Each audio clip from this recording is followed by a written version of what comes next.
April 2018, RBI for the first time came up with a legal provision related to business of cryptocurrencies here in India. What did the RBI say? The RBI basically came up with a notification, and as you all know, RBI is something which is regulating the banks. Okay, so it came up with a notification for the banks saying that uh, the cryptocurrency business is something which is very unclear. Okay, therefore, those banks who are providing assistance to cryptocurrency exchanges here in India should immediately refrain from providing such kind of a support. And therefore, as a result of this particular circular, all the banks who had provided a platform for cryptocurrency exchanges to do the business withdrew the support. And therefore, the cryptocurrencies which were traded as commodities here in India, okay, it experienced one of its biggest jolt since it started trading in 2015. So there were a lot of writ petitions which were immediately filed against this RBI circular, and at the same time there was a committee also which was headed by Mr. Subhash Garg, which came up with a committee report saying that why a business of cryptocurrency and cryptocurrency exchanges should be banned in India. So while uh, the banks stopped providing support, and there was this committee report also came in, there was a big fear that the the RBI circular was just the beginning, and there was a good possibility that the government was going to come with a full-fledged law to completely ban cryptocurrencies. And there was one bill also which was made public.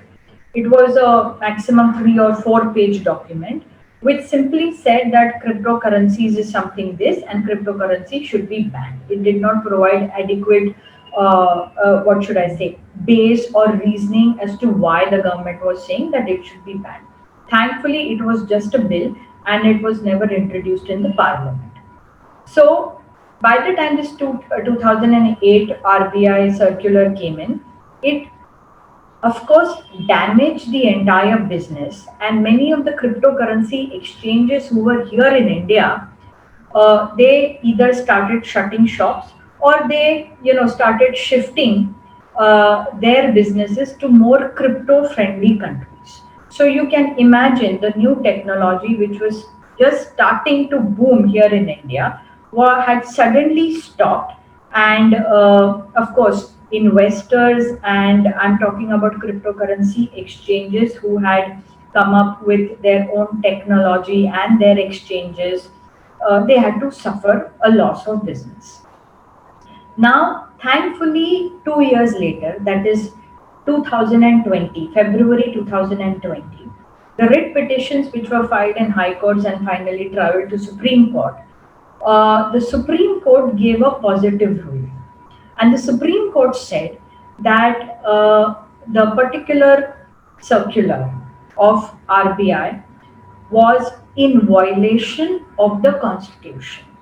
It violated the right given by Article 19(1)(g) of the Constitution, which allowed free trade and business in India unless and until there were some reasonable restrictions. So, what the Supreme Court noticed, or rather, what the Supreme Court ruled, was this ban by the RBI, or rather the circular. You can't call it a ban, but the circular was something which was introduced without a proper justification, without the government or probably the RBI understanding as to what is the technology all about, and it altogether stopped the people who were into cryptocurrency exchange businesses from doing and carrying out their business. So under Article 19(1)(g), this particular circular was struck down. So this happened somewhere in the Supreme Court ruling came somewhere in February 2020, this year. And after that, of course, when there was a positive ruling by the highest court of the country, a lot of businesses who had left India, they started to look at India as somewhere something that they could take their business back to.